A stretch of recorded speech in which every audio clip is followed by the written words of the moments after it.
somos uma escola sabidamente pequena, né, com uma personalidade muito própria no campo acadêmico das ciências sociais. Né?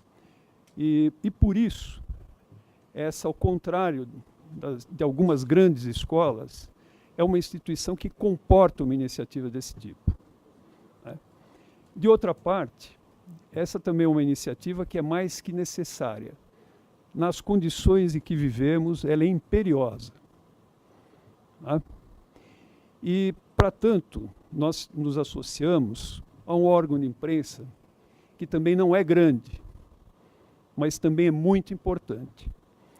Então, amigos, estamos aqui hoje, neste encontro, e celebrando várias coisas, entre as quais a vinda do presidente Mujica, que vai certamente nos esclarecer questões muito importantes, e também essa associação entre uma pequena grande escola e uma pequena grande editora. É esse o papel que nós temos que cumprir hoje nesse país, e é esse o papel que vejo estamos cumprindo muito bem. Muito obrigado. Bom dia a todos e a todas, ou a todas e a todos. Eu sou a Manuela Carta, publisher da Carta Capital. É uma alegria ver esse auditório cheio de gente. Bom dia também a quem está nos assistindo pela internet, pelas redes sociais. Eu queria expressar que é uma felicidade promover um debate com o presidente José Mujica. Havia muito tempo que nós queríamos fazer um evento com o presidente Pepe, símbolo de humanismo, generosidade e ética, na política e na vida. Mujica tem sido um farol em meio à tormenta, não uma esperança, não uma referência utópica, mas um exemplo vivo de que é possível fazer política de outra maneira, sem as amarras da ganância, que leva homens e mulheres a trocar suas convicções por um punhado de moedas e sem se render aos mandamentos do Deus mercado e ao neoliberalismo, como se não houvesse alternativas. Alternativas há, e Mujica, durante o exercício da presidência do Uruguai e depois do seu mandato, apontou e tem apontado o caminho para algumas delas.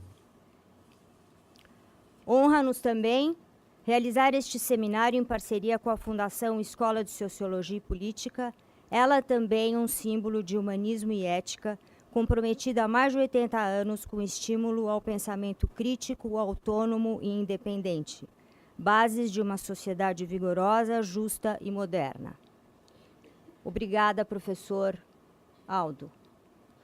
Este evento, espero, marca o início de uma longa e proveitosa parceria entre a FESP-SP e a Carta Capital. Não pretendo me alongar mais. Neste momento, eu convido ao palco o Mino Carta, que é o meu pai, e o professor Aldo, para receberem o presidente Mujica.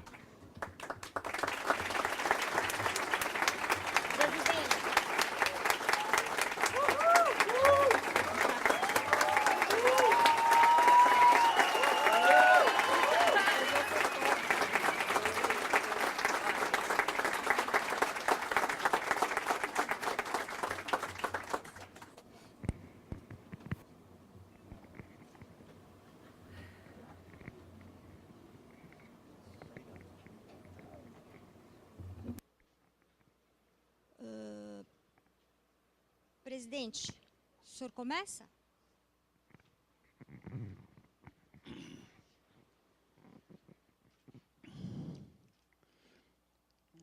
Queridos amigos de América Latina y de Brasil en particular, gracias por vuestro cariño, por vuestro afecto.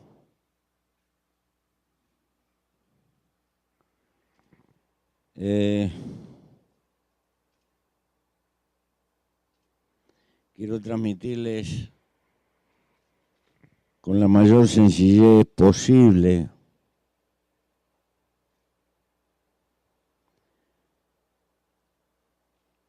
que tengo 82 años,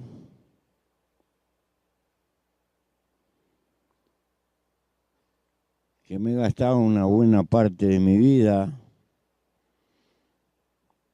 queriendo arreglar el mundo, que tuve unas cuantas dificultades y que todavía está sin arreglar. Por lo tanto, me puse a hacer una escuela.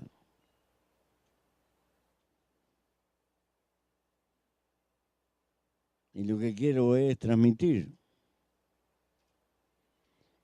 que si no hay oleadas de nuevos militantes que tengan la capacidad de creer de que el hombre, a pesar de todos sus pesares, puede construir sociedades mejores. Los errores de mi tiempo, no quisiera que fueran los errores de los que están saliendo a la vida.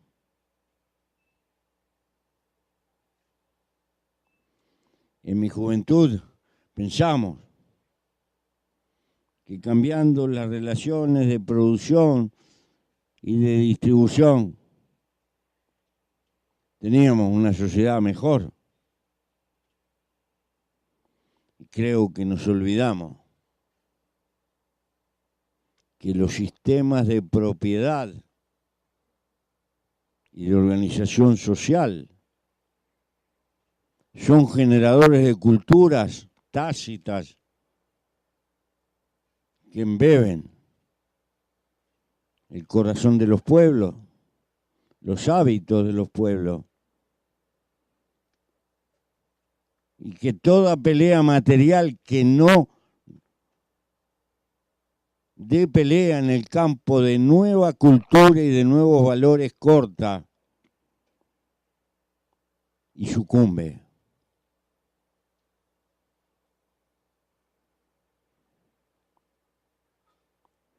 Les cuento una anécdota. Yo joven fui a Lomonosov cuando existía la Unión Soviética. Iba con unas camisas nuevas de nylon. Eran insoportables. Pero los rusitos que nunca habían visto una camisa de nylon estaban enamorados de la camisa y me la querían comprar. Universitarios de Lomonosov.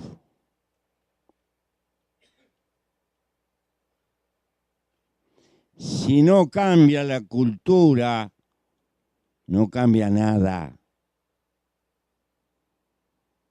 Y el cambio cultural es el más difícil, arriba de la tierra. Tengo amigos ecologistas.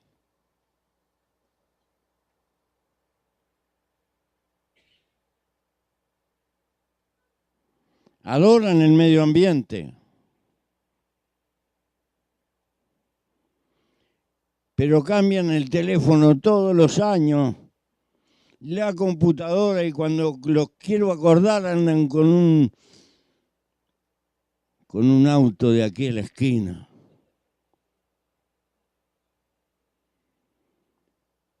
Porque todo el modo de vida de la sociedad hiperconsumista que necesita la economía de mercado se les metió como cultura, no la cultura que se piensa, sino la que se siente. ¿Cómo vas a cuidar el medio ambiente si tú eres un despilfarrador de energía? Bueno, con estos pequeños ejemplos, lo que quiero dejar en la cabeza de los más jóvenes. Ya no doy batalla por los viejos, son incorregibles.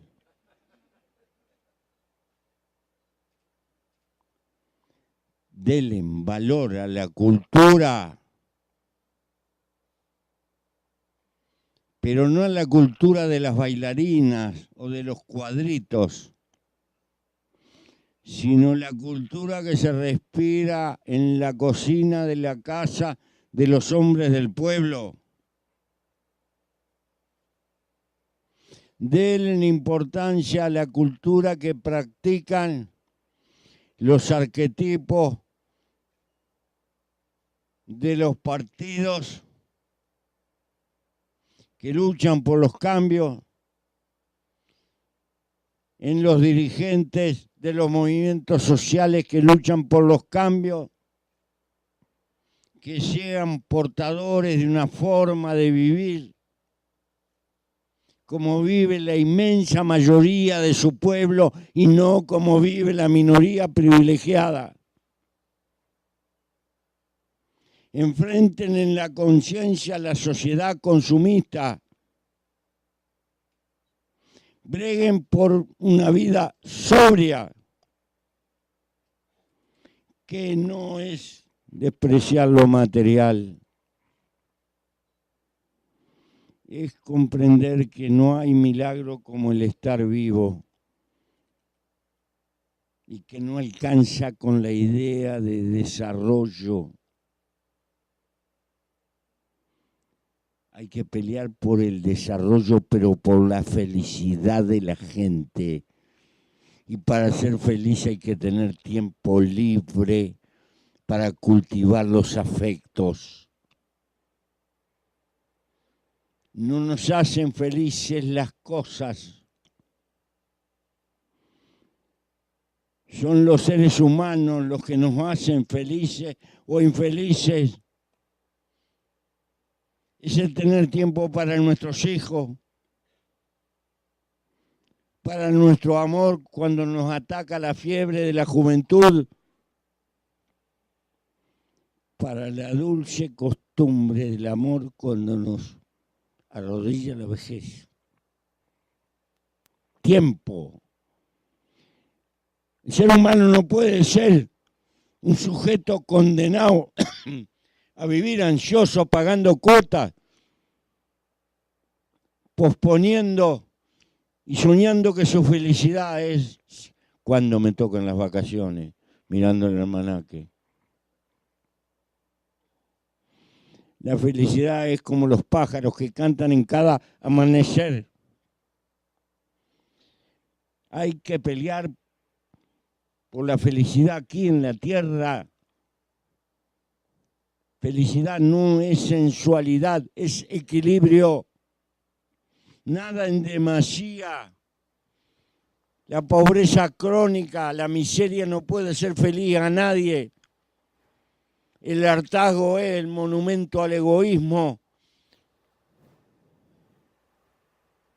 No se es más feliz por comprar más cosas y atiborrarse de zapatos, de casa, de viaje a Miami.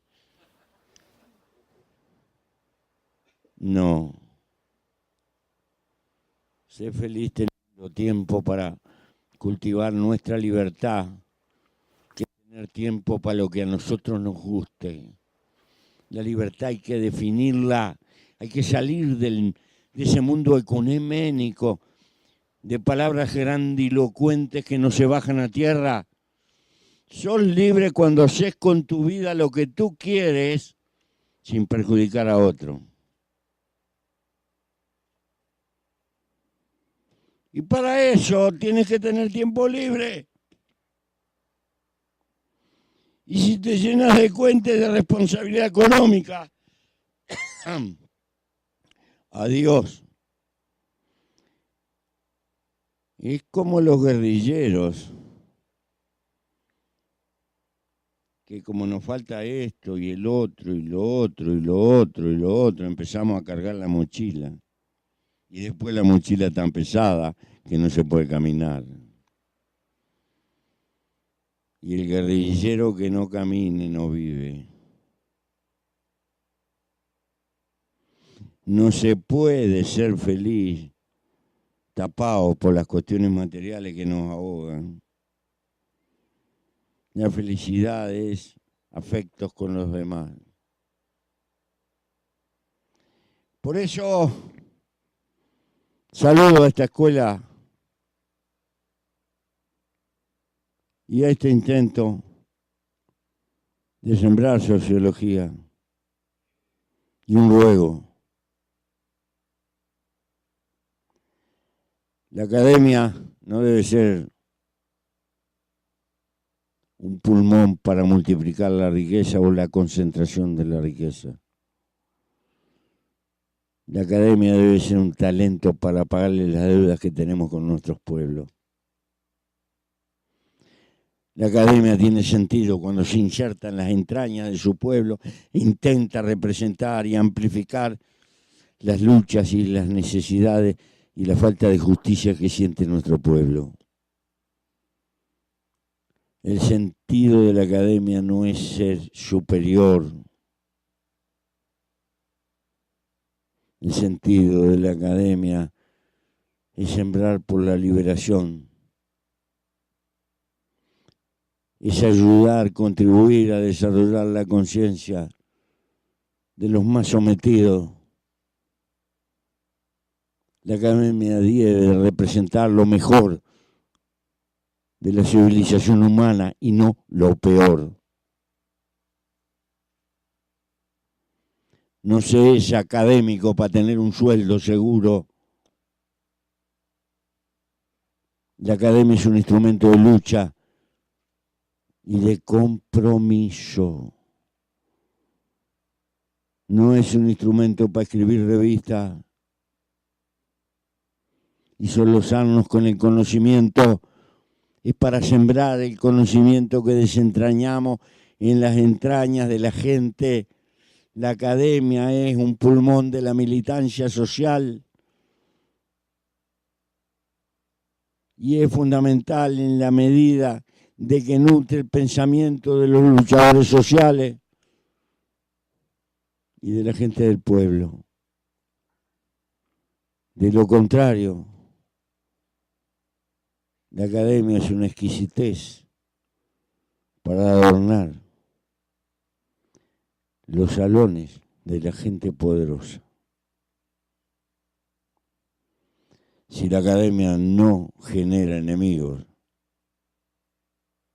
no pasa nada con la academia.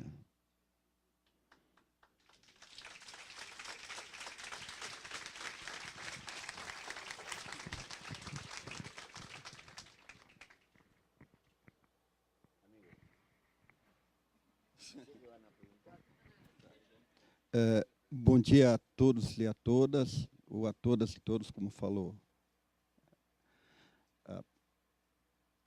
Em primeiro lugar, eu queria dar os parabéns ao Pepe Mujica pela pessoa que ele é e pelos valores que ele defende e pelo modo de vida que ele leva. Eu sou um grande admirador pelos valores, pelo modo de vida e pela pessoa que ele é. Eu acho que o Pepe Mujica ele não fala apenas a nossa razão, mas ele fala fundamentalmente ao nosso coração. Eu acho que é desse tipo de líderes que nós precisamos hoje, que falem mais para o coração das pessoas e talvez também falando para a razão, porque também falar para o coração é falar para a razão. Não podemos pressupor que apenas falar para a razão seja muitas vezes racional.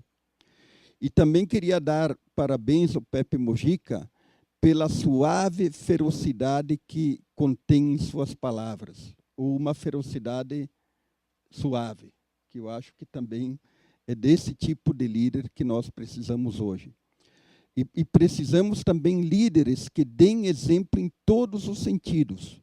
Nós temos hoje legiões de jovens órfãos de referências e de lideranças do mundo, e me parece, sem dúvida nenhuma, que o Pepe Mujica é uma referência para milhões hoje de jovens no mundo. Eu vou abrir mão do privilégio de fazer perguntas, porque eu acho que tem mais sentido os jovens que estão aqui fazerem perguntas para o Pepe Mujica do que eu fazer uma pergunta. E a gente pode adotar o seguinte procedimento: podemos fazer 2 rodadas de perguntas, com 3 perguntas de cada vez, para também o Pepe Mujica tem outros compromissos e para não nos alongarmos muito aqui. Então, vamos ver quem se inscreve, e nas intervenções, nas perguntas, a gente solicita que as pessoas sejam breves, para que não façam uma outra intervenção, para que todos possam ser contemplados.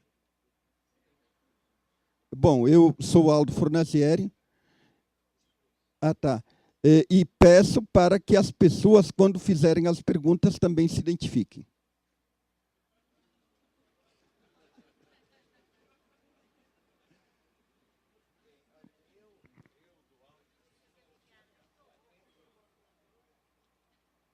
Sou entre os presentes.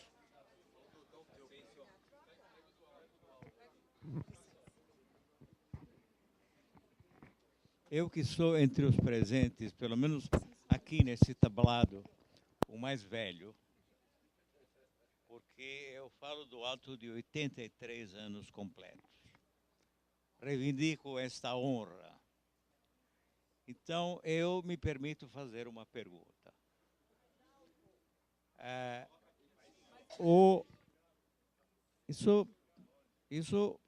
Corremos o risco de que me ponha a cantar, né? Tá ótimo. Tá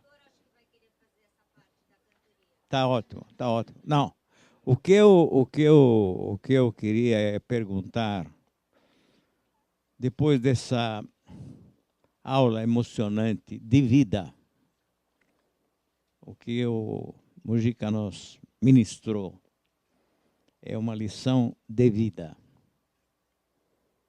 válida em todos os sentidos, em todos os quadrantes. Emocionante de verdade. Mas eu queria fazer uma pergunta, que diz respeito ao Brasil, ao nosso país, que vive um momento trágico, porque insano, sobretudo insano. Nós estamos vivendo um momento de absoluta loucura. E gostaria que o nosso hóspede nos desse uma aula também a respeito daquilo que se pode e como se pode aplicar a lição que nos deu à situação que estamos vivendo.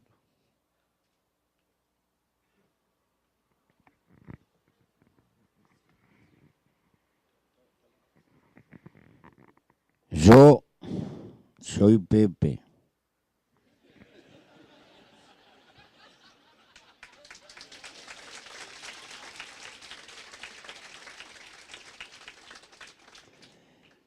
Y soy ateo. No creo en Dios. Respeto mucho todas las religiones. Ayudan a bien morir. No es poca cosa. Pero como estoy muy lejos de Dios, no puedo saber qué tiene que hacer Brasil.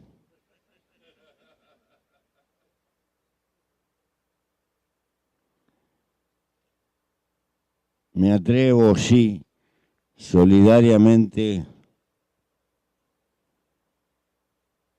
yo que no soy creyente, a rogar para que el pueblo brasilero pueda superar las feroces contradicciones que tiene y pueda jugar para y con América Latina.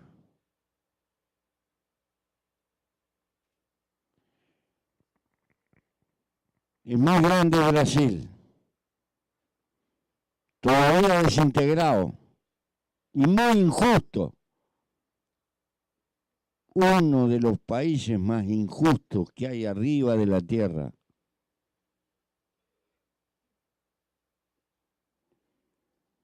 En el continente más injusto. Porque nuestro origen histórico es a partir de dos naciones feudales que repartieron la propiedad con criterio feudal. Allí no había triunfado la revolución burguesa.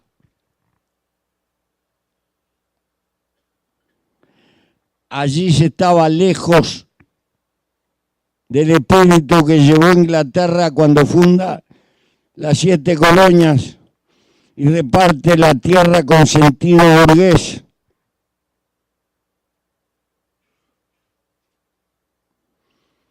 Las clases sociales tienen edades. Las clases sociales en su conducta están sometidas a la historia.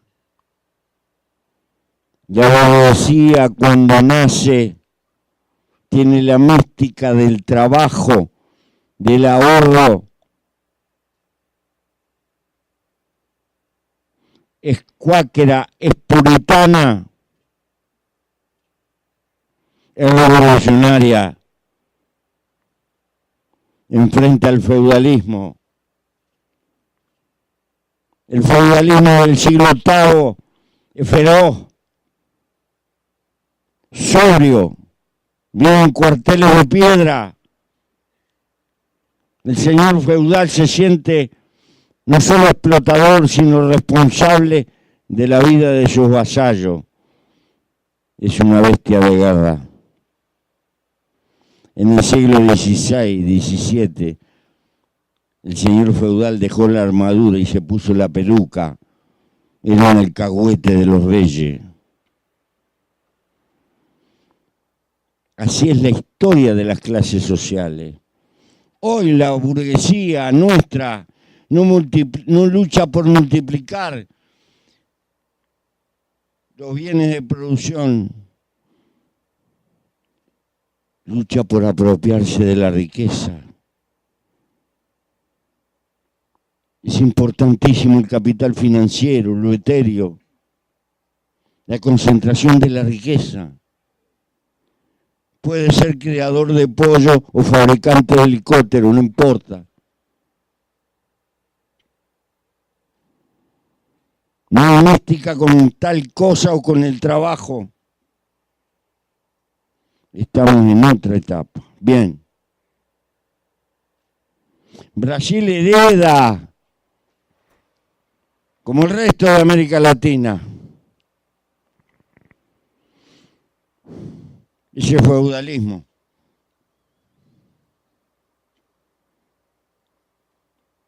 Y nuestra independencia se da cuando se está organizando el mercado mundial. Nuestras capitales estuvieron siempre en la costa, en los puertos. Era más importante el mundo central que la relación con nosotros. Mientras todas las capitales de Europa están en el centro, todas las capitales de América Latina estuvieron cerca de un puerto, salvo cuando Brasil geopolíticamente toma la decisión de un presidente romántico. Pero vaya que le costó rezongo.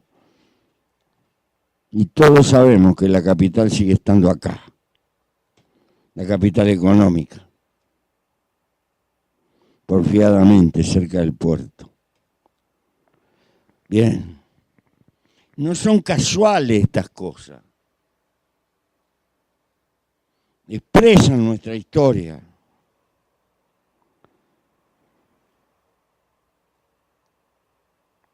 Y es mucho la ventaja que nos sacó el mundo rico. en el tiempo.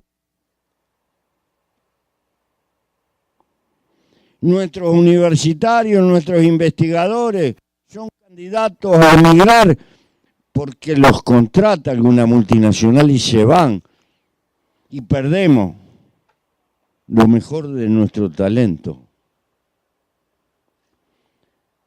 Estamos lejos, los de América Latina, de tener independencia creadora. El único recurso inagotable es el conocimiento. Pero no somos propietarios del conocimiento que necesitamos. Y no somos porque políticamente hemos sido incapaces de crear entre todos masa crítica y defender lo más valioso, el talento de nuestros hijos. Todavía un ingeniero uruguayo no puede venir a competir a Brasil. Y uno brasilero no puede ir al Uruguay.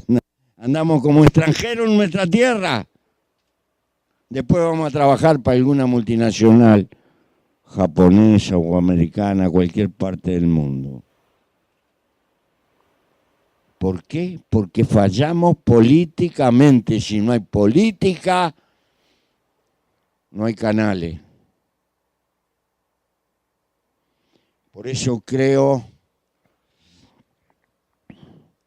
y le hablo a las generaciones que vienen, la responsabilidad política, porque está cundiendo acá en América Latina que la enseñanza va a arreglar todo. Fundamental, sin enseñanza no hay progreso, pero no le echemos la responsabilidad y la culpa a la enseñanza. Alemania era lo más educado y lo más formado en la década del 30 de Europa y mira lo que hizo. Si la política se olvida, si no hay responsabilidad política, no le pidas a la enseñanza lo que no puede resolver el problema del rumbo. El rumbo es el camino colectivo de las naciones. No hay que quitarse esa responsabilidad. Entonces, lo que le tengo que pedir a Brasil que milite, que no se desmoralice, que no puede durar una situación que condene a la gente de sus campos que tenga 49 años que aportar para poder jubilarse, es decir, nunca. Eso no puede durar. Es una barbaridad contra la humanidad. Y creo que hay gente en Brasil, pero tienen que revitalizar la política. Los dirigentes populares tienen que vivir como vive su pueblo, en las entrañas de su pueblo. Así como la academia tiene que insertarse en el seno de su pueblo.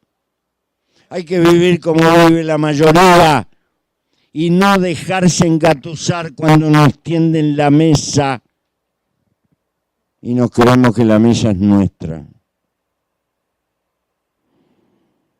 Hay que ser urbanista, hay que hablar con todos, hay que negociar con todos,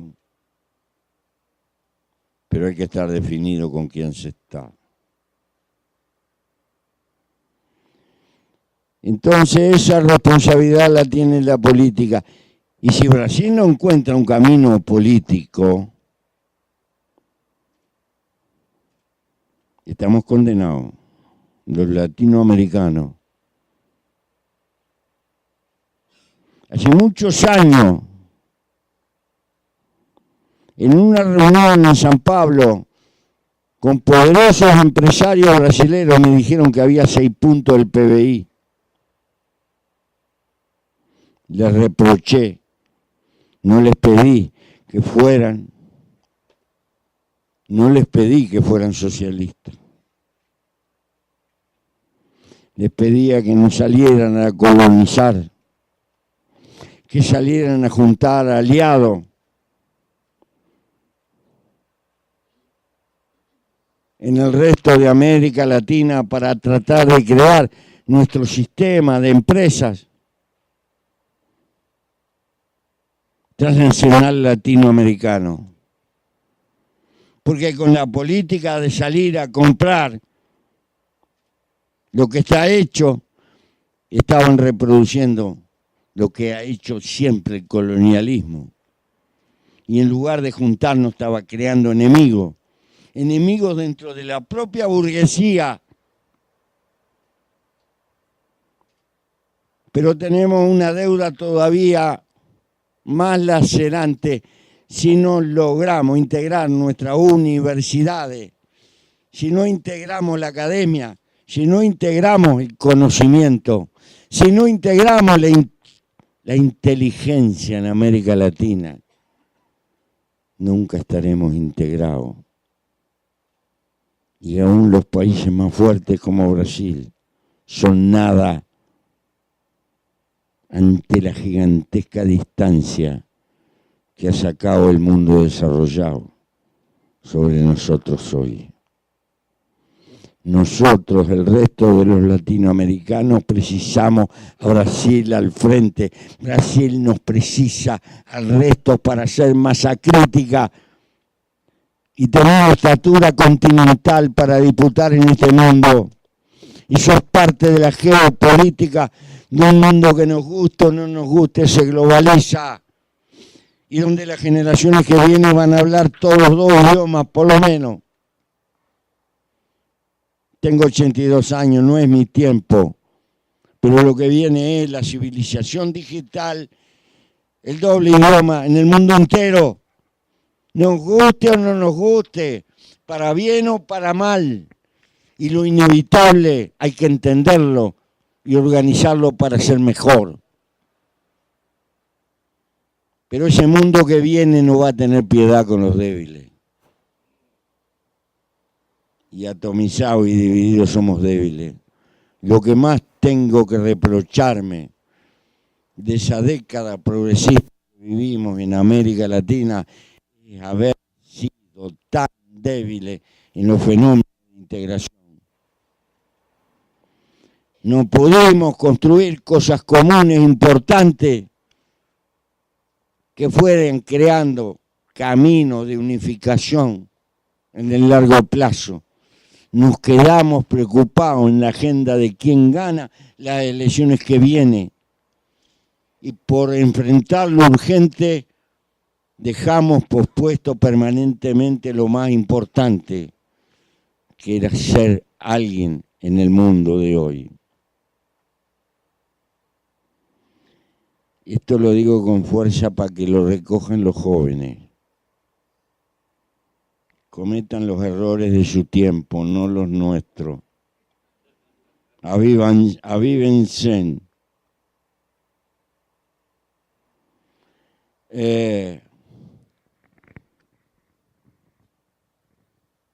Entonces, ¿logrará Brasil lo que sea capaz de lograr sus luchadores políticos y sociales? Pero hay que entenderlo.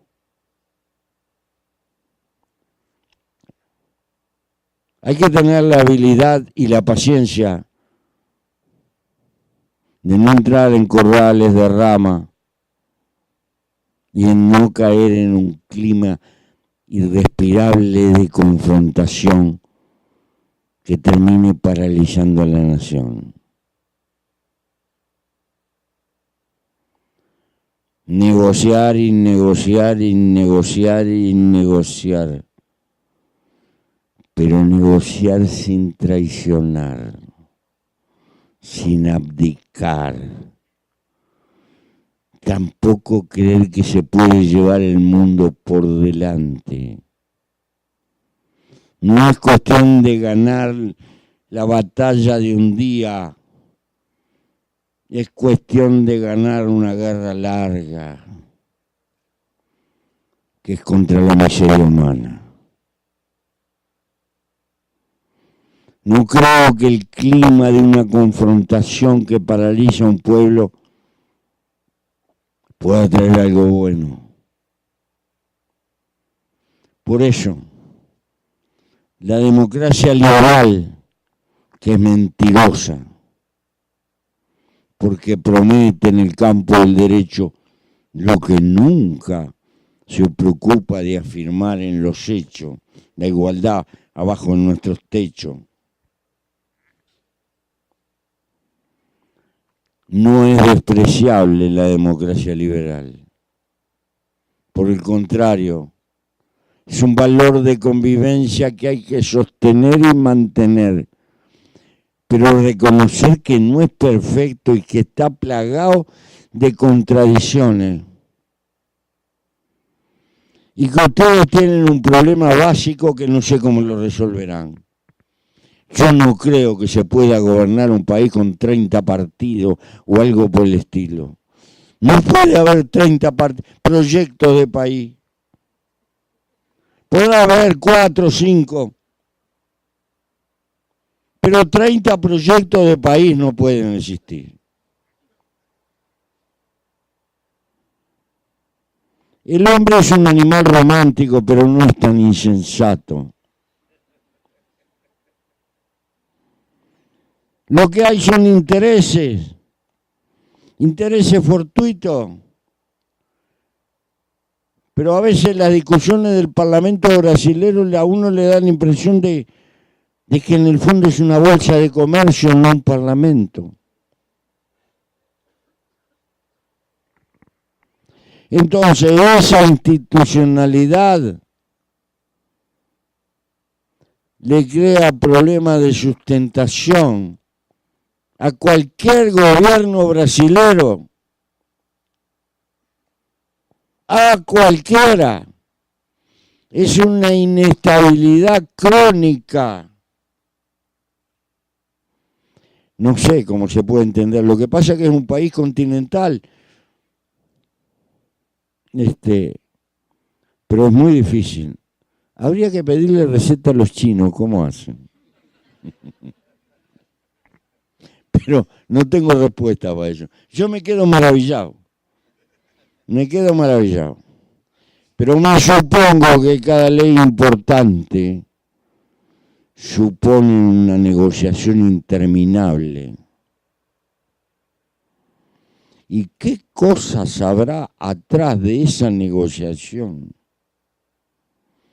Porque las negociaciones tras de bambalina no son románticas,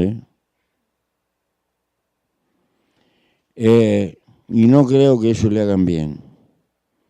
Por eso, sistema político, reformas institucionales, son también caminos de lucha que tienen. Pero para lograrlo necesitan un cierto margen de consenso, que creo que en las condiciones son difíciles. Pero si dicen que son críticos, hagan críticas con libertad. Yo pienso que los movimientos populares deben de difundir estas cuestiones. Y por supuesto que hay que difundirla y discutirla en la academia. Y la academia debe ser portavoz de cambios institucionales que le permitan cierta firmeza como país. De todas maneras, en los votos de América Latina estaremos expectantes y solidarios. Más de una vez nos refugiamos en Brasil. Más de una vez parte de Brasil se refugió en el resto de América. No puede ser que seamos latinoamericanos cuando andamos asustados. Cuando no estamos asustados, también tenemos que ser latinoamericanos, pero no por romántico sentido poético, bolivariano y la mar en coche. No. Por conveniencia, por tener masa crítica, por ser alguien en el mundo, por poder hablar más o menos de igual a igual con Europa, con ese gigante que se está levantando en el oriente, con el otro que está a retaguardia, que son gigantescas naciones multinacionales, con mayores diferencias internas que las que podemos tener nosotros, que tenemos un eje estructural en común.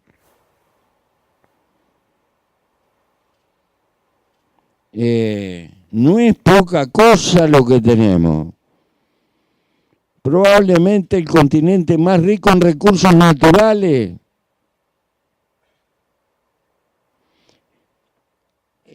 Ampliamente sedentario en comida, a pesar de que tiene gente que pasa hambre.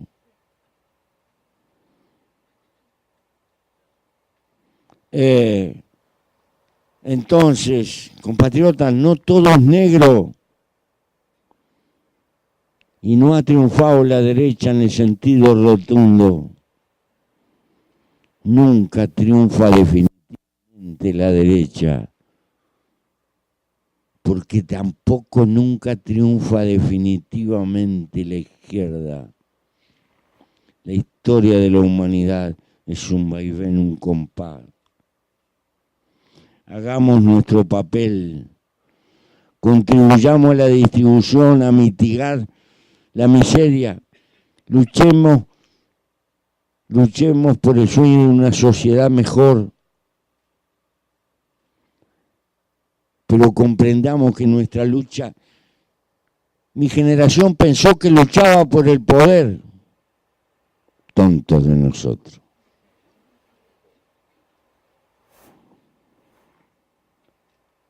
No somos otra cosa que instrumento de civilización.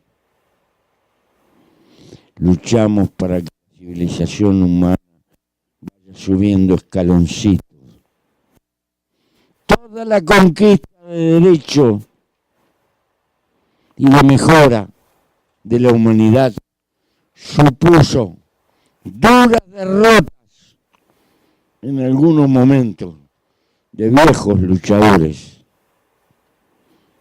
muchas veces a la intemperie y sin comprensión. El lento ascenso civilizatorio, el hecho de que formalmente no haya esclavos, el hecho que se lograran conquistas como las 8 horas, el hecho de las conquistas de los derechos laborales, jubilatorios, cosas a las que no le damos importancia. El elemental reconocimiento de que por lo menos teóricamente ante la ley somos iguales. Todos sabemos que hay algunos mucho más iguales. Eso que parece poco significó la lucha de muchos que se sacrificaron. No tenemos monarquía divina y absoluta porque hubo gente que luchó.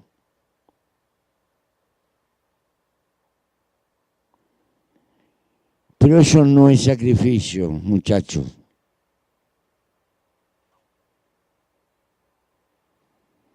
Es el premio de la condición humana. Por ser un mono que la naturaleza nos dotó de conciencia. Hasta cierto punto podemos orientar el camino de nuestra vida. La lechuga, la garrapata, el perro, nacen programados y cumplen religiosamente las etapas de su programa. Nosotros nacemos también programados, pero tenemos la conciencia que nos permite en parte timonear y ponerle rumbo en nuestra vida. Tu vida puede ser igual a la de la lechuga, un poco más complicada por la sociedad de mercado, pero igual. La lucha social o la lucha política no es un castigo.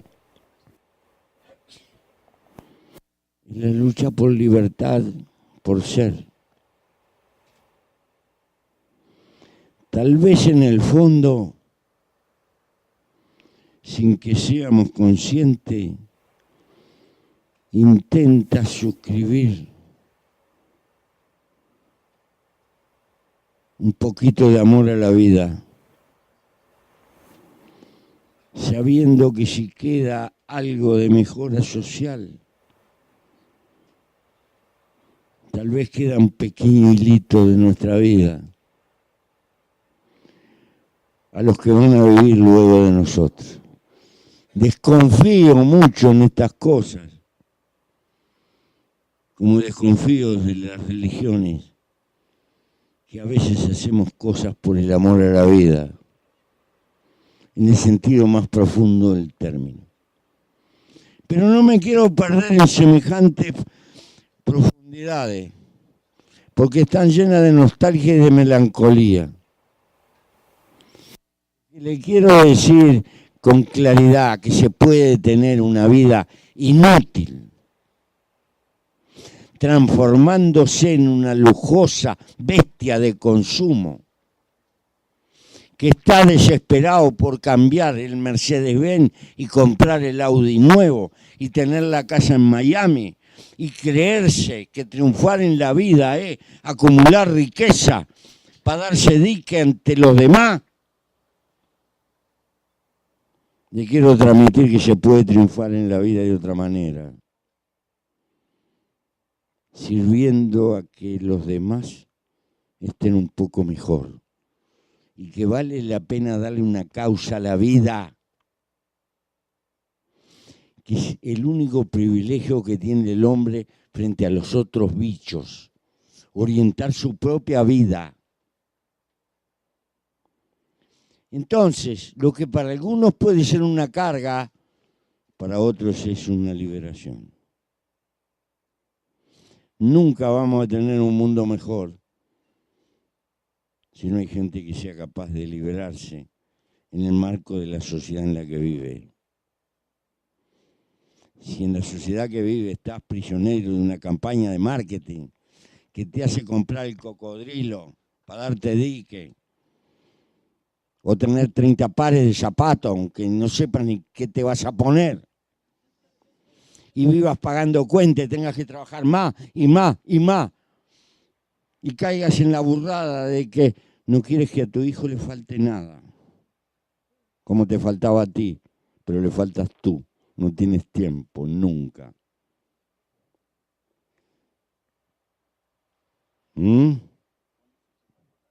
Entonces, compañero, a pensar estas cosas, porque en esto está el juego de Brasil.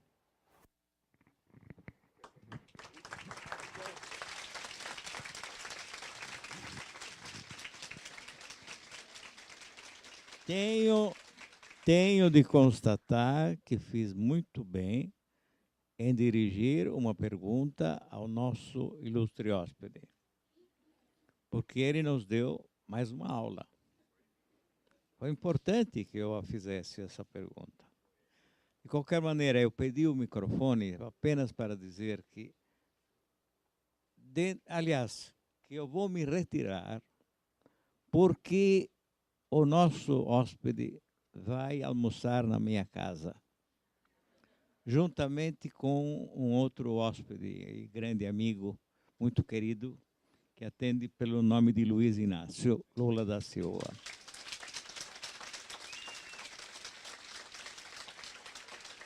E vou para casa para preparar um pesto genovês, que na cidade onde eu nasci, Gênova, é um prato muito, muito popular. É um prato do povo genovês. Acho que Colombo já mastigava pesto. Muito obrigado e me perdoem se me retiro. E me perdoem, sobretudo, esse nosso fantástico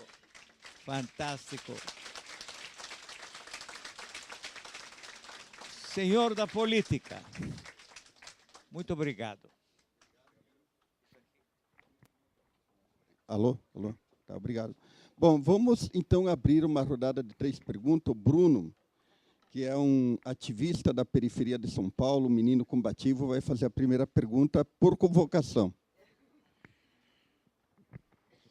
Bom dia a todos e todas. Quero saudar a mesa, parabenizar a Carta Capital por essa iniciativa. Eu acho que é importante, no momento da fragilidade da esquerda na América Latina, é muito importante fazer esses pontos de debate, né? Saudar um dos maiores representantes aí da América Latina, Pepe Mujica, e, em especial, o nosso grande centauro Quiron, professor Aldo Fornazieri, e representante da FESP. Não quero perder a oportunidade de parabenizar e saudar também a maior figura e representante político, Eduardo Suplicy, exemplo de honestidade, capacidade, articulação, e que pensa políticas públicas de verdade para um povo que precisa, né?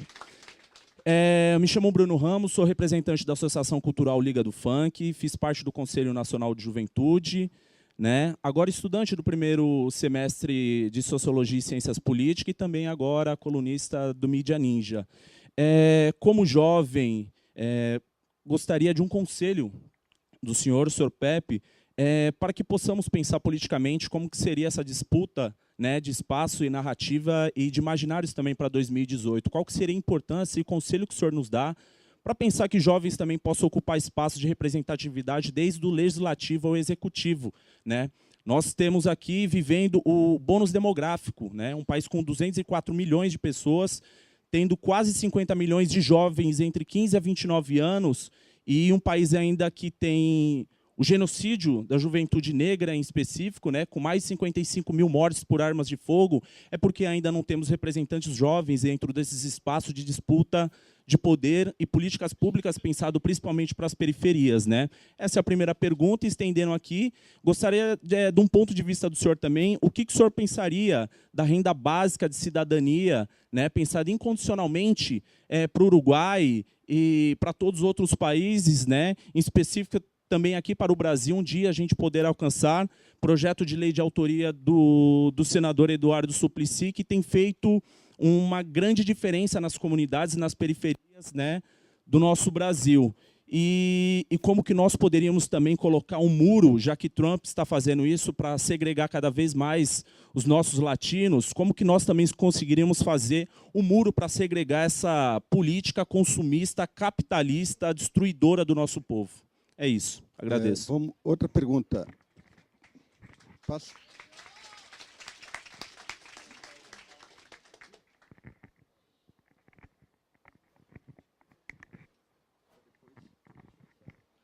Bom dia, companheiro Mujica, bom dia, companheiros, companheiras.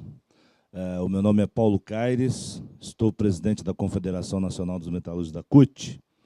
E eu queria perguntar para o Mujica o seguinte: o que estão fazendo hoje com a América Latina é uma concertação neoliberal. Mas teve um período que a América Latina, como um todo, estava num avanço de esquerda, com você, o presidente Lula, com Evo Morales, com Rafael Correa, a própria Cristina Kirchner. Então, não seria o caso de fazer um encontro dessa frente para reorganizar uma ofensiva, sendo que nós estamos em extremo ataque cotidiano, inclusive vivendo um estado de exceção, porque hoje no Brasil nós não temos uma democracia, estamos num estado de exceção provocado por golpistas, os piores de todos. Então, no meu entendimento, se daria para conduzir uma frente desses companheiros que estão vivos e ativos, e a prova disso é você estar aqui. Um abraço, obrigado.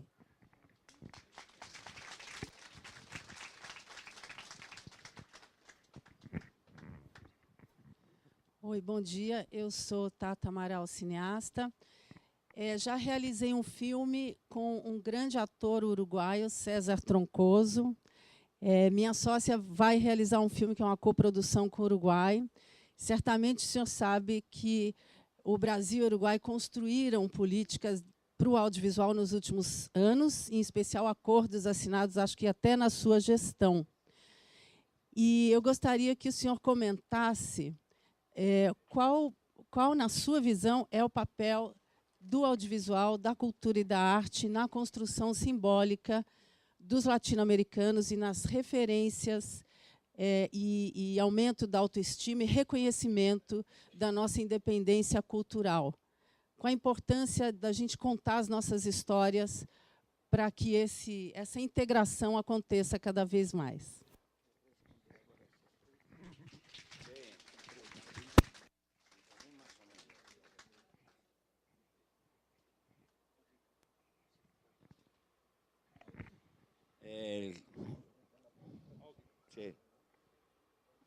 Resumida. Sí, resumindo, la primera pregunta te pide consejos sobre cómo los jóvenes pueden participar de la política más activamente, incluso con mirada hacia las elecciones del próximo año, 2018, considerando que los jóvenes son víctimas de violencia tremenda en nuestro país. Esta es la primera pregunta. Y también sobre la implantación de la propuesta del senador Suplicy de renta básica para nuestros países.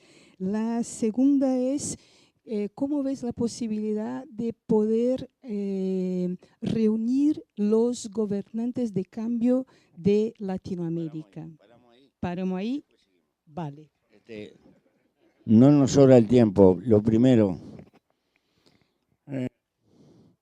alguna vez fui joven, hace mucho.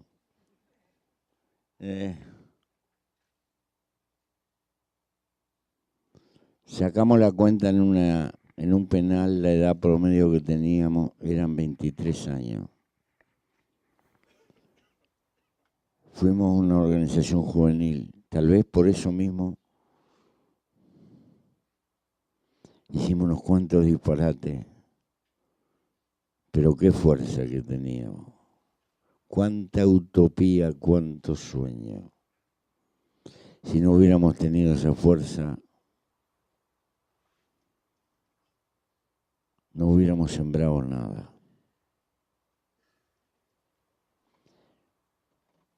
A los jóvenes, nadie les va a regalar lo que tienen que ganarse a los codazos. La juventud tiene que triturarle los huesos a los viejos inservibles.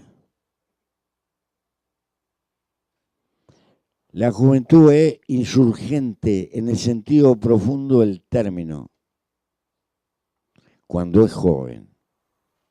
Pero ojo, está lleno de jóvenes viejos. Y todavía quedan algunos viejos jóvenes. Es decir, hay una edad de afuera y una edad de adentro. Aquellos que no sean arrastrables por los valores promedio de la sociedad consumista que nos arrea al corral del mercado y nos transforma que la nueva religión es servir al Dios mercado. Esos jóvenes que sean capaces de someter la peripecia del porvenir de su vida a la hermosa aventura de la lucha por los cambios sociales,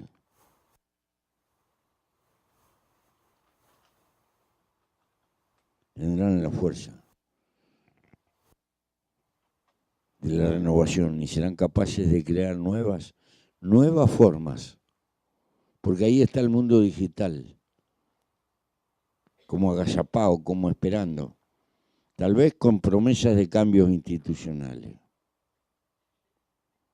Yo sé que Brasil es joven, es un país muy joven todavía, lo celebro.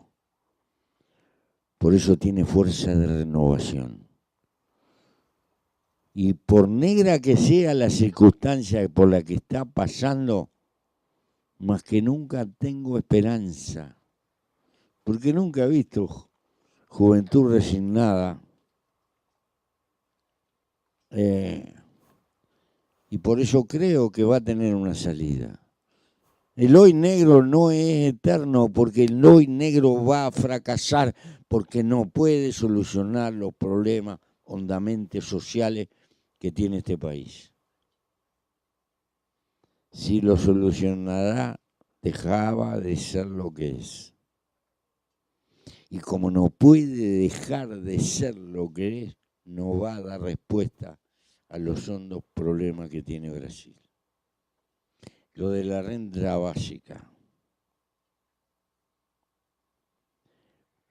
Creo que estamos en la puerta de una revolución en el campo del trabajo, de consecuencia, que va a sacudir toda la humanidad.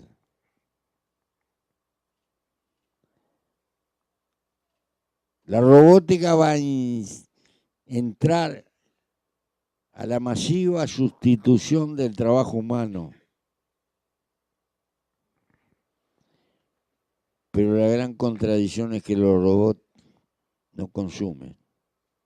Estuve en Japón, una empresa que produce 20.000 lechugas por lo menos diarias, prácticamente no trabaja gente. Son galpones, hidropónicos, etcétera, etcétera, todo robotizado. Existe un instituto en Japón, porque Japón es lo contrario de Brasil, un país de viejo, y se da cuenta, y por seguridad alimentaria, está tratando de llevar todas las disciplinas agrícolas que pueda para que puedan ser instrumentadas por robots. Conocí una muchacha, Toshiba, de pestañas largas, muy bonita.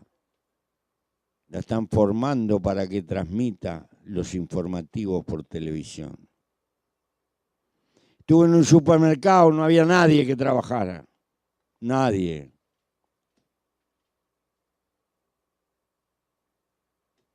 Hay máquinas que cortan el pasto sin gente.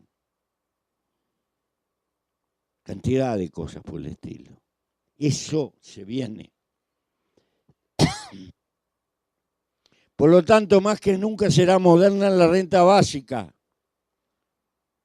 Porque el capitalismo al principio lo va a resistir, después lo va a instrumentar, porque si no se tranca, porque los robots no consumen.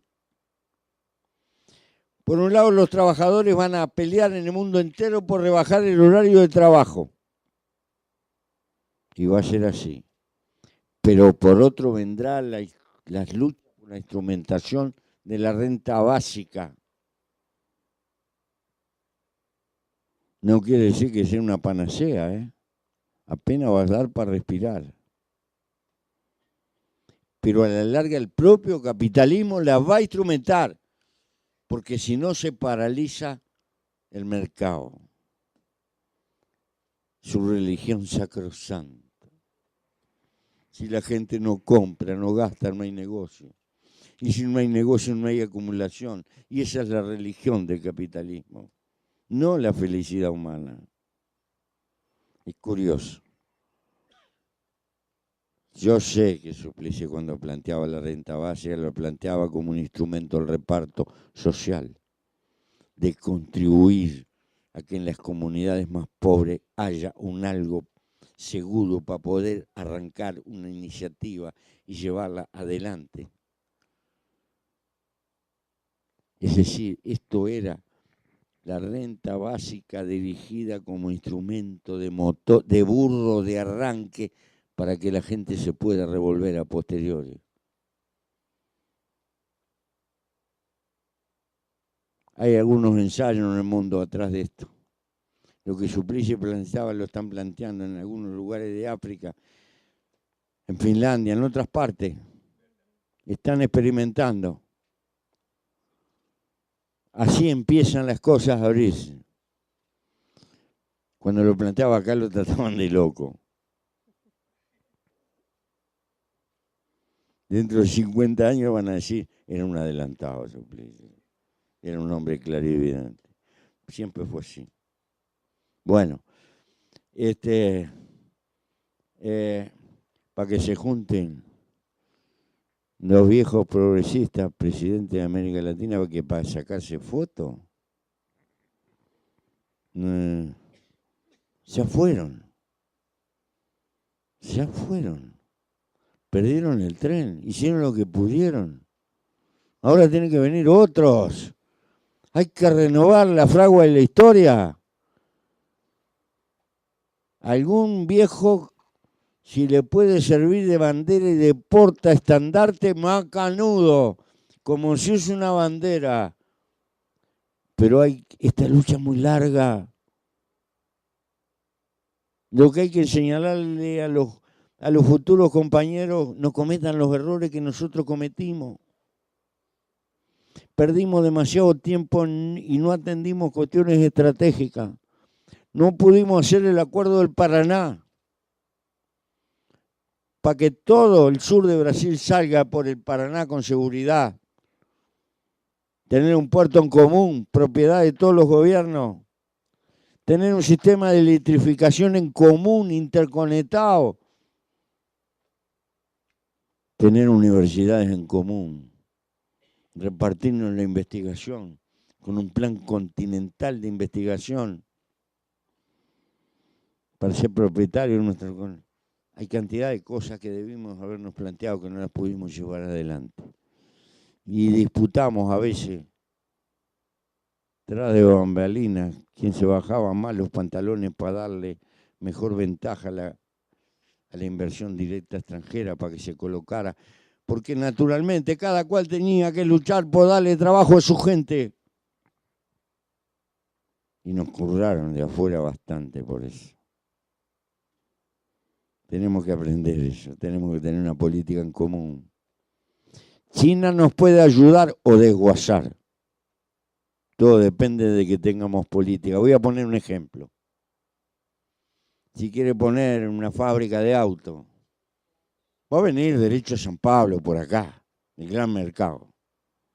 Si tenemos política, bueno, hacer los motores en San Pablo, las transmisiones hacerlas en la Argentina. Y en el Uruguay, aunque sea las escobillas, de acuerdo a la dimensión. Pero tengamos una política que nos ayude a crear economía que nos integre, no que nos desintegre. Integrarnos significa interdepender, intercambiar valor. Hay que recordar que industrializar no es llenarse de chimenea, es generar más valor en menos tiempo.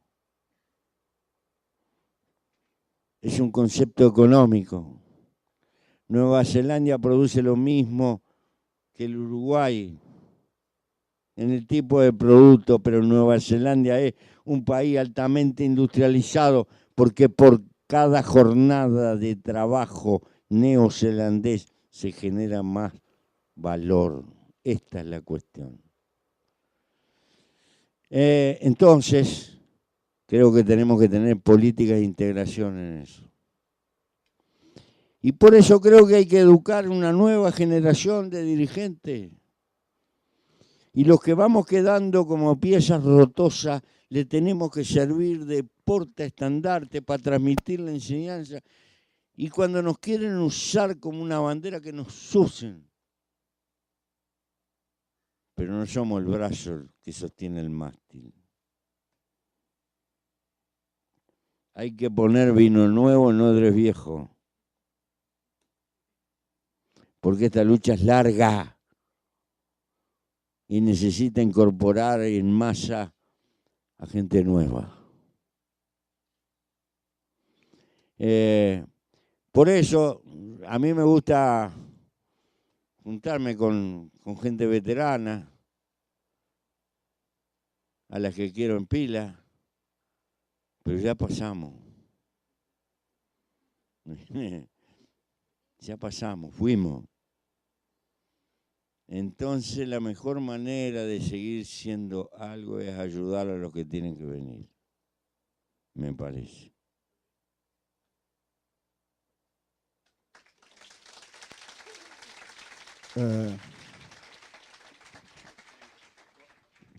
Só um momento, a gente vai permitir só mais uma rodada essa rodada de 3 perguntas, tendo em vista os compromissos do PEP. Então, vem ele aqui, e vamos dar também fazer aqui uma como é que se diz, uma política de gênero. Faltou uma.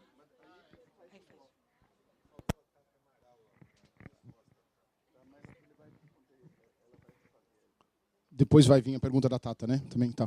Meu nome é Guilherme Coelho e como eu não sou mais tão jovem assim, mas eu ainda tenho essa sensação de juventude e de revolução. E eu queria essa ilusão, Eu queria ter um pouco de inspiração sua, porque eu não sei se a negociação vai funcionar aqui no Brasil no caso da reforma da Previdência e as reformas trabalhistas. Se você tem alguma dica para a gente, para eu não ficar tão agressivo de repente, ou enfim, que a minha vontade é realmente ocupar a Câmara dos Deputados e o Congresso, enfim, para não permitir esse tipo de reforma que não tem nenhum tipo de negociação, nenhum tipo de transparência, nenhum tipo de diálogo com a sociedade.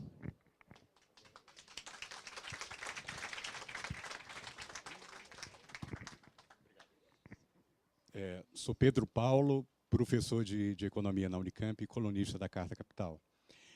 O senhor falou muito da importância de pensar um outro padrão de produção e de consumo que substitua esse, que é ecologicamente destrutivo e socialmente produtor de desigualdades.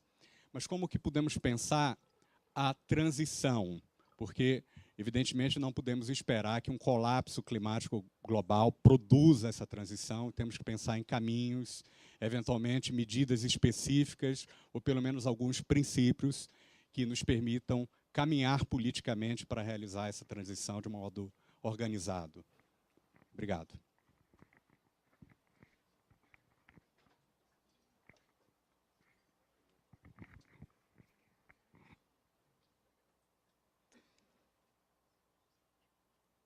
Bom dia, presidente.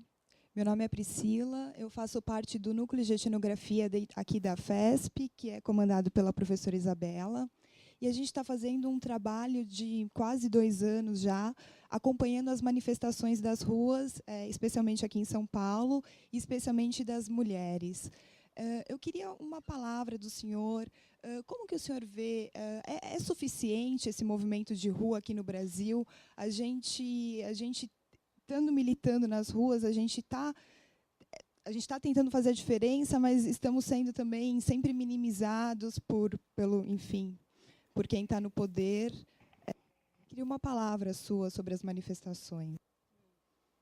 A importância das manifestações. Obrigada.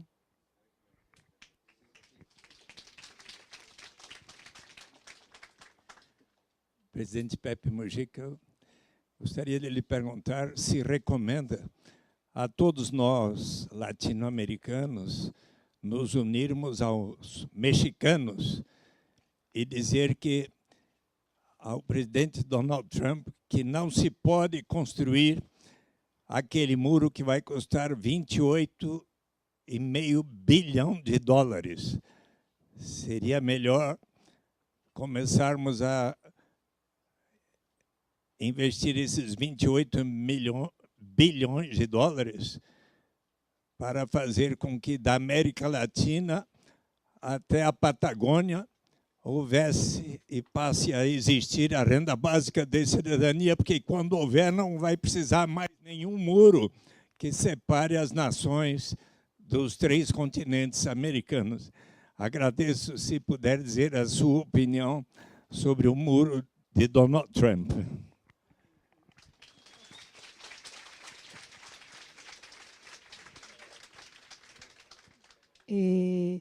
Bueno, había una otra pregunta anterior en su opinión, cuál es el papel del audiovisual en la construcción simbólica y en el reconocimiento de una independencia cultural para Latinoamérica. Después hay 3 otras preguntas más. Una, si tú tienes alguna sugerencia para nos dar cómo actuar en la negociación de la reforma trabajista que estamos teniendo ahora con un Congreso que no hay mucho diálogo, y la reforma de previdencia. Otra, cómo hacer una transición en los parámetros de consumo y producción de los que tenemos hoy. Tú dijiste, es importante cambiar esto, pero cómo hacer, qué cambio se puede hacer, qué transición se puede hacer en este momento. 2 otras más. ¿Te parece suficiente el gran movimiento que en los últimos años ha pasado con las mujeres en Brasil, con muchas movilizaciones de la calle? ¿O te parece que podríamos hacer otro tipo de política también? Y por último, la de Suplicy, ¿se te parece que nosotros latinoamericanos podríamos reunir al pueblo mexicano y luchar en contra la política de Trump de construcción de la muralla para separar Estados Unidos de México? Bueno, compañeros, todas son preguntas interesantes. Tengo que apretar porque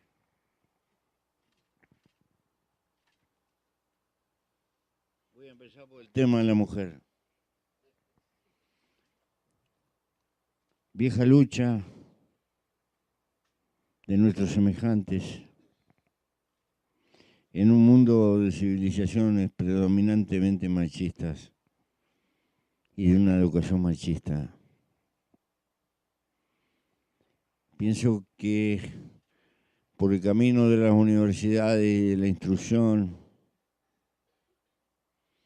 que aún el más crudo capitalismo impulsa porque necesita gente calificada.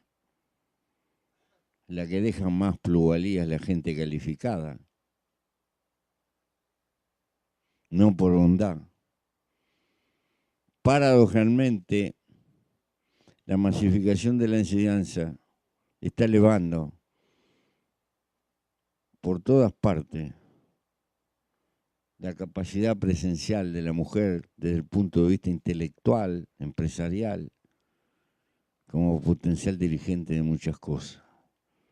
Lentamente la humanidad está saliendo del huevo machista, pero también quiero señalar un peligro. Y el peligro es que esta agenda de derecho tan justa sirva para mitigar y para esconder la gran agenda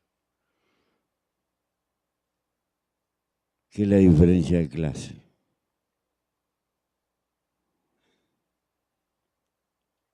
La diferencia de clase porque la mujer más sometida es la mujer más pobre. Tuve que luchar en mi país para lograr imponer el reconocimiento del aborto. No porque estuviera a favor del aborto ni nada por el estilo. Porque desde que hay mujeres se hacen abortos en el mundo, te guste o no te guste, por 1000 razones, que no es el caso analizar. Pero las condenadas eran las mujeres más pobres. Porque las mujeres ricas siempre tenían la manera de solucionar su problema. Y lo pagaban los más pobres. Es decir, la agenda de clase sigue existiendo por encima de todas las agendas.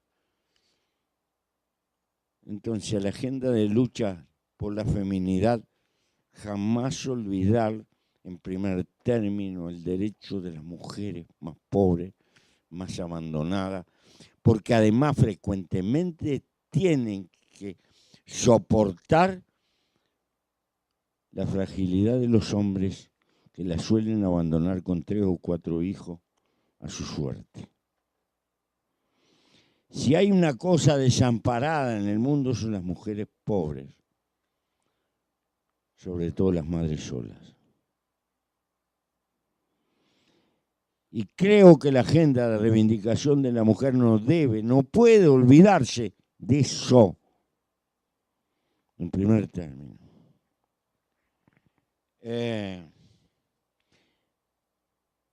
Sobre el muro, no hay ningún muro en la historia humana que haya servido para algo.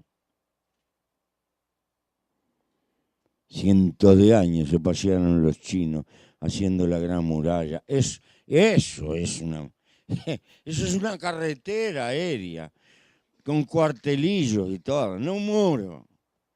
Igual los mogoles se la pasaron 3 o 4 veces por arriba y no tuvieron suerte.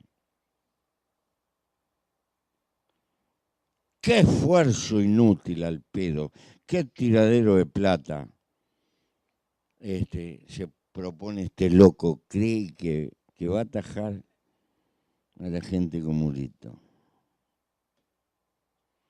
Pero eso habla de lo que es la cultura occidental. Se horrorizaban del muro de Berlín. Y son los más grandes constructores de muros que existen hoy.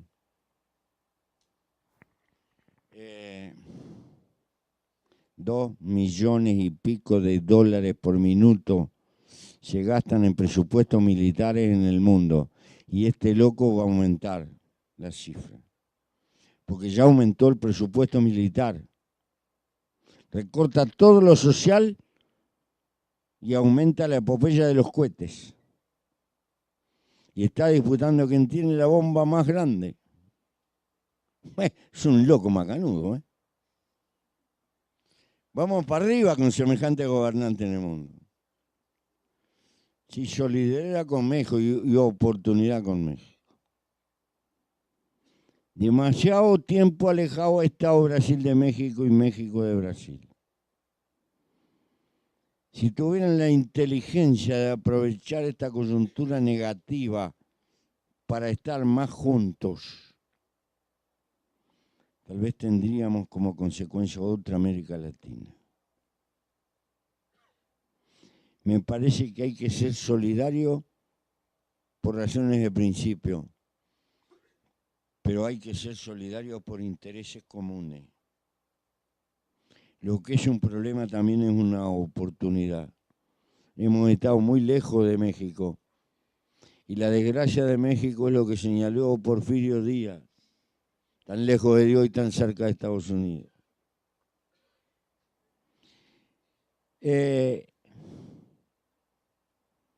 Me plantearon el problema de la cultura, creo que los audiovisuales y eso. Este es un tema para todo un día. Yo no me refería solo a la cultura que se muestra, sino la que no se muestra, pero que existe. La que timonea nuestras reacciones interiores naturales. A ver, un cazador primitivo, un sistema crea siempre una cultura. Ya señalé, el error de mi tiempo fue haber confundido que los cambios en las relaciones de propiedad de por sí deparaban una cultura mejor o iban a crear un hombre mejor. Grave error. Grave error. Un sistema crea una cultura. ¿Qué es una cultura? Un sistema de valores que pautan las reacciones reales de nuestra vida cotidiana. Esta es una cultura de mercado, funcional al mercado. Porque el norte de nuestro sistema es la ganancia, hija del intercambio de mercado. Esa cultura tiende a embeber todas nuestras reacciones subliminales. A ese cazador primitivo que pertenecía a una tribu, a una familia. No le pasaba por la cabeza que el siervo que cazaba era de él. Ese siervo era de la colectividad. ¿Por qué? Porque esa es su cultura.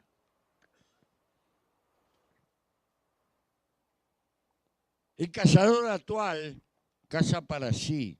Cada uno de nosotros es cazador, no para la tribu, sino para nosotros.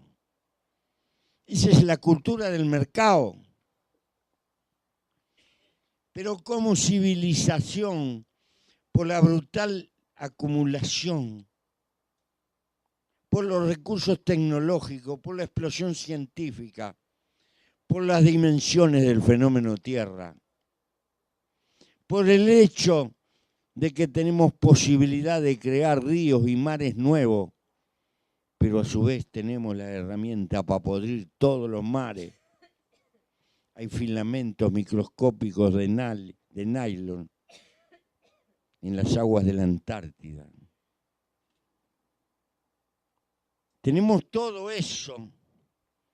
Necesitamos una cultura más global. Necesitamos, como el hombre primitivo que no sabía, que en realidad él con su siervo estaba defendiendo la especie. Nosotros necesitamos una cultura que nos defienda como especie. Y estamos razonando como país, como interés, como pequeño. Y hace 30 años, en más de 30 años en Kioto, los hombres de ciencia nos dijeron, va a pasar esto, y no le dimos ni pelota. Los políticos del mundo se rifaron las recomendaciones de la ciencia. ¿Para qué queremos la ciencia si no le damos pelota? Si no la transformamos en decisiones políticas.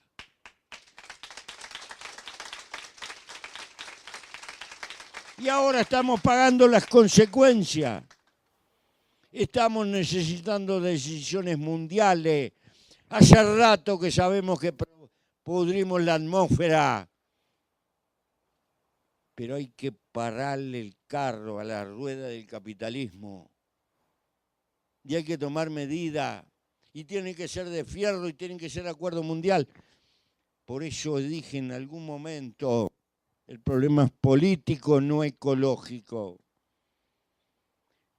El desastre ecológico es la consecuencia de la impotencia política de una civilización que hemos desatado, que nos domina y no la podemos dominar. Estamos como aquella fábula de aquel tipo que había descubierto una pala que daba vuelta a tierra sola, pero no tenía fórmula para pararla. Nosotros destapamos una civilización que ahora nos lleva. Es la primera globalización del mundo que no tiene conducción. Bueno, es todo un tema. Cuando hablo de cultura me estoy refiriendo a eso. Me estoy refiriendo a un cambio en ese sentido. Pero este tiene que ser un tema, la chispa, el motor de arranque tiene que empezar en las organizaciones políticas, en las organizaciones sociales. Esto no puede ser de masa, las masas están sometidas a esa cultura. Eso nos rodea por todas partes. Nuestros hijos nos piden, me tenés que comprar el champión nuevo. Pobrecito, y esto y el otro, el efecto demostrativo, sometido a campañas de propaganda de la noche a la mañana. Es natural que con semejante presión los pueblos estén siendo llevados. Había un viejo libro que lo deben de recordar los veteranos, las investigaciones de Vance Packard, las formas ocultas de la propaganda. Nos alucinaban hace 40 años un juego de niño al lado de lo que hay hoy. Cómo dominan la mente subliminal de las personas con las nuevas técnicas de propaganda. Es una forma de dominación y de pasada nadie me lo preguntó, la mayor amenaza que tiene la democracia contemporánea, la raída democracia contemporánea, son las nuevas fórmulas donde se puede tabular todos los perfiles de pensamiento político que puede haber en una sociedad y establecer los mensajes. Todas las ciencias de la informática juntando información, resumidas matemáticamente en un conjunto de perfiles, según demostraron las dos campañas de Obama y lo que acaba de demostrar la campaña de Trump. Es posible. Ninguna dictadura en la historia de la humanidad logró meterse adentro del cuadro psicológico de millones de personas para manejarla. Ese es el mayor peligro que existe por delante, pero este es un tema aparte, nadie me lo preguntó, pero por lo menos la gente tiene que pensar, que se une con este problema de la cultura. Creo que este es un problema de taller de los partidos políticos, de las organizaciones sociales. En el fondo es perseguir una lucha de humanidad más global y más feliz. Hay que empezar a preocuparse de que en este mundo la mayor riqueza es el milagro de estar vivo. Y hay derecho a luchar por la felicidad en este paréntesis de vida que es el mayor regalo que tiene cada uno de nosotros. Nuestra utópica generación pensó en un mundo mejor dentro de 50 o 100 años, donde valía la pena que nos muriéramos millones matándonos. Para un poquito. No. Hay que tratar de pelear con más inteligencia, menos bestialidad y permitirle a la gente que viva la aventura de su vida. Hay que tenerle piedad al milagro de la vida.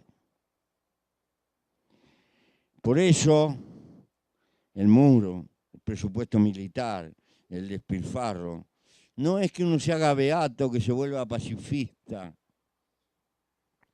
o que esté sembrando palomita. Que la política de guerra y la política de agresión es el mayor flagelo que terminan pagando los pueblos más humildes y los sectores más humildes. Ahora te matan a control remoto, ni siquiera los ves. Y te matan con plata y te aplastan.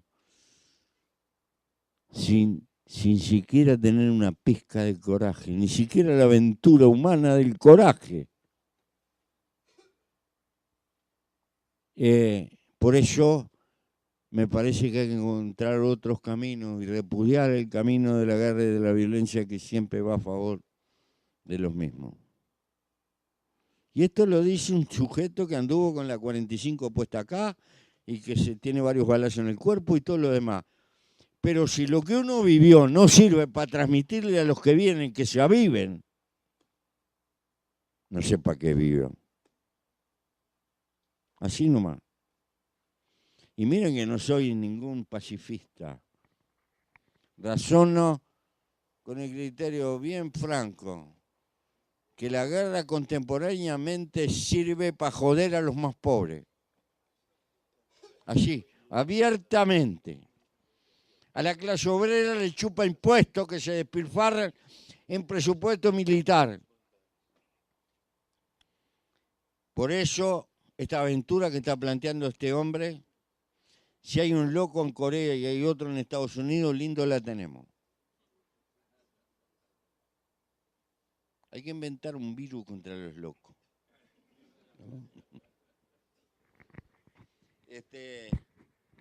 En otra...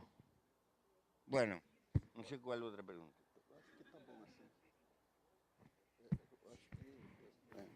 Fechamos. Bom, a gente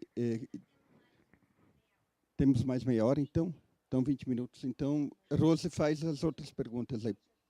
Todas, mas ele quer repetir.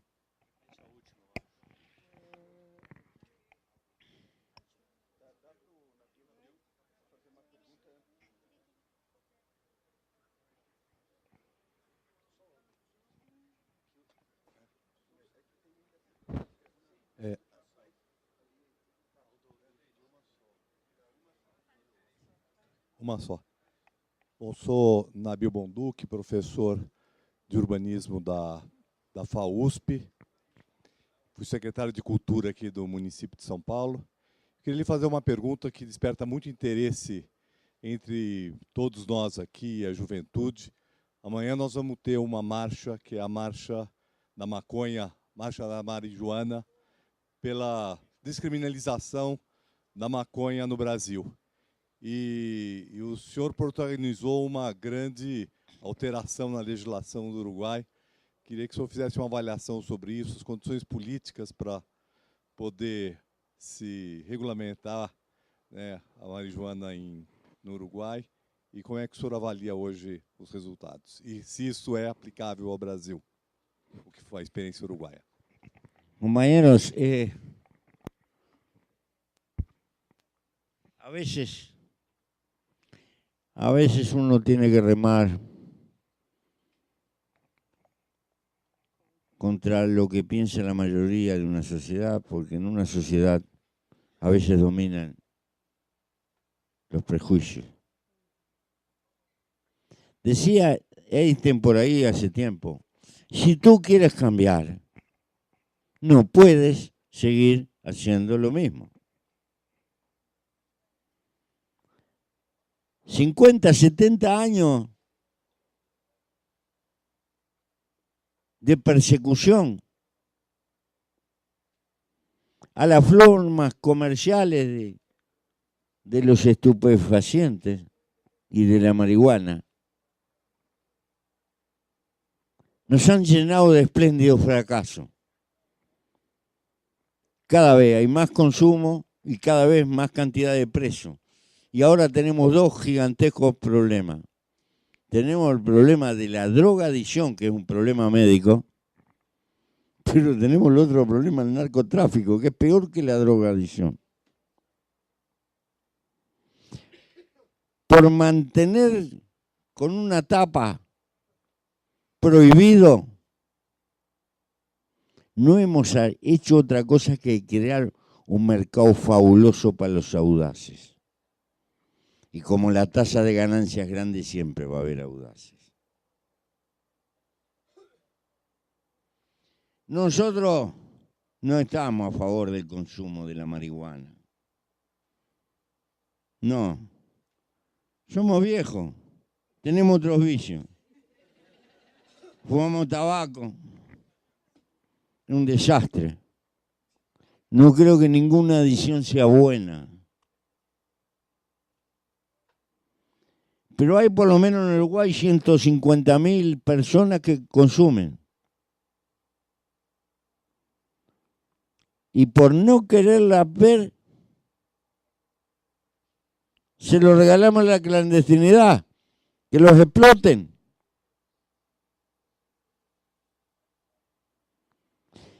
Nosotros decidimos, vamos a reconocer este hecho, vamos a buscar una forma de regularlo. Que el tipo no tenga que ir a una boca clandestina, que pueda comprar cierta dosis controlada y si se pasa lo pueda detectar a tiempo para poderlo entender como un problema de salud. Porque acá hay un problema de medida. Si yo me tomo 2 whisky por día, tal vez que no me haga bien. Pero lo voy llevando, lo soporto. Ahora, si me tomo una botella todos los días, soy un alcohólico. Me tienen que internar, me tienen que tratar. Bueno, con esto hay algo de eso. No puedo llevar preso a un muchacho por fumar un porro en un estadio, estoy loco. Estoy tapando el cielo con... Es un disparate. Y no hay cosa que atraiga más a un porque para ser cosa más boba que un muchacho joven no hay. Es la edad más hermosa de la vida y más boba. Si tú le pones algo prohibido, es como atraerlo. Todo lo que le prohíba le atrae más.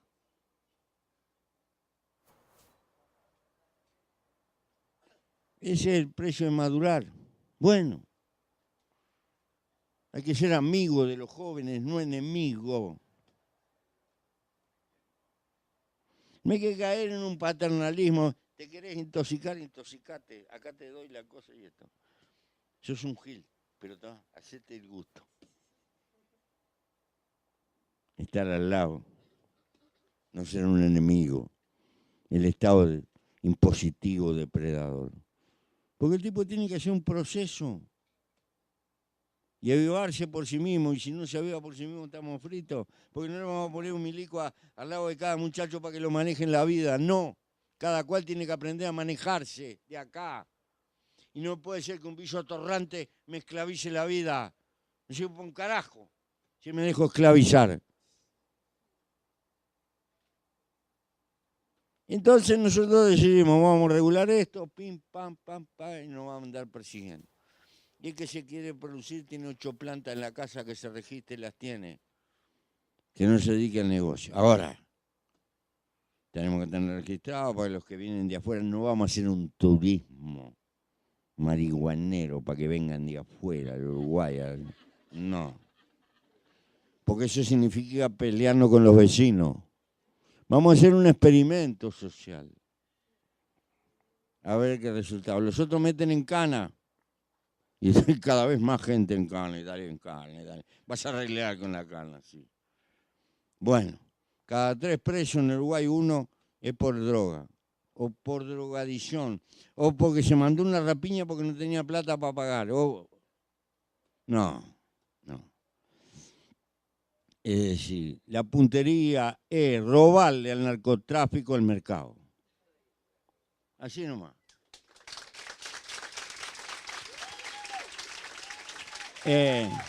Y queremos hacer un experimento. No vamos a eliminar con eso la droga, lo que queremos eliminar el narcotráfico. Y la droga es un problema médico. Pero si lo tenemos a la luz del día, como tenemos el alcoholismo, como tenemos el tabaco, lo podremos combatir hasta donde podamos. Ahora, si lo tenemos en el mundo clandestino, estamos fritos. Es la misma actitud que asumimos con el aborto. Reconocer lo que existe, no porque a uno le guste. No es que me guste o no me guste. Filosóficamente, es que en la sociedad existe. Este es el problema de la ley seca. La cosa más curiosa es que cuando voy a Estados Unidos, viejos que vivieron el clima de la ley seca, todos me querían hablar para darme la razón. ¿Y qué viejo? Rockefeller, con 97 años. Y yo decía, ¿y este qué quiere hablar conmigo? Me quería explicar la batalla que el padre tuvo por crear la ley seca en la década del 20. Y 4 años después que se había aprobado la ley y todo, cuando apareció Al Capone y todo lo demás, el tipo hizo campaña para que la derogaran. Y el viejo Soros lo mismo. Todos esos viejos que vivieron el esplendor de la ley seca no quieren saber nada con la política de represión, con la droga, porque... Bueno, creo que el mundo tendrá que ir cambiando frente a esto como a otras cosas, pero va a costar. Si mi pequeño país sirve para hacer un experimento que de repente no sirve, capaz que nos equivocamos y capaz que está mal, pero lo que está horrible es seguir de brazos cruzados con la misma política, metiendo gente en cana y cada vez peor.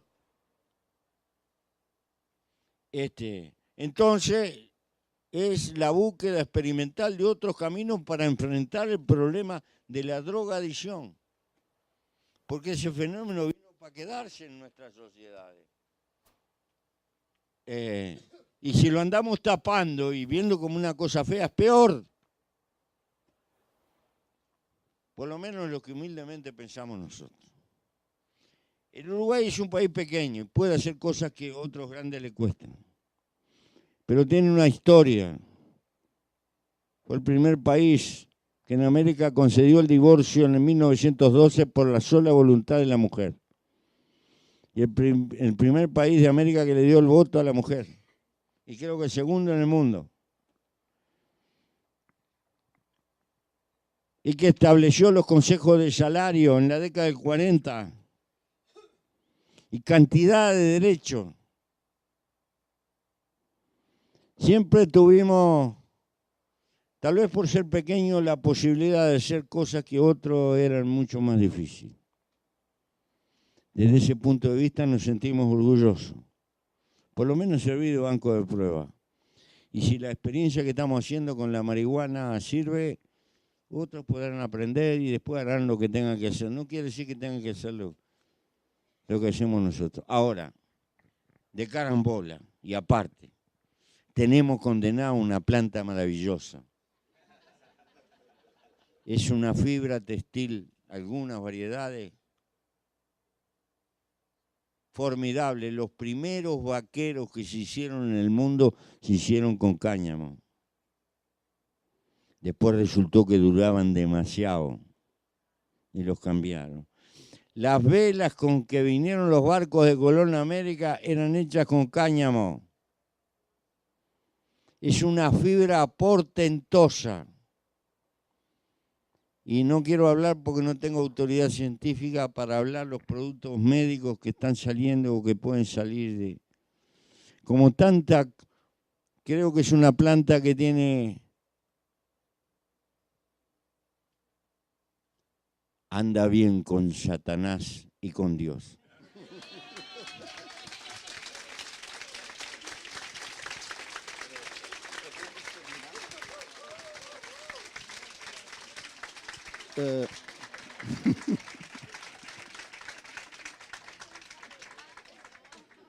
Bom, em nome da Fundação e da Carta Capital, a gente quer agradecer a presença de todos vocês, agradecer principalmente ao Pepe Mujica e temos a certeza que sairemos daqui todos um pouco mais esperançosos e um pouco mais felizes. Obrigado.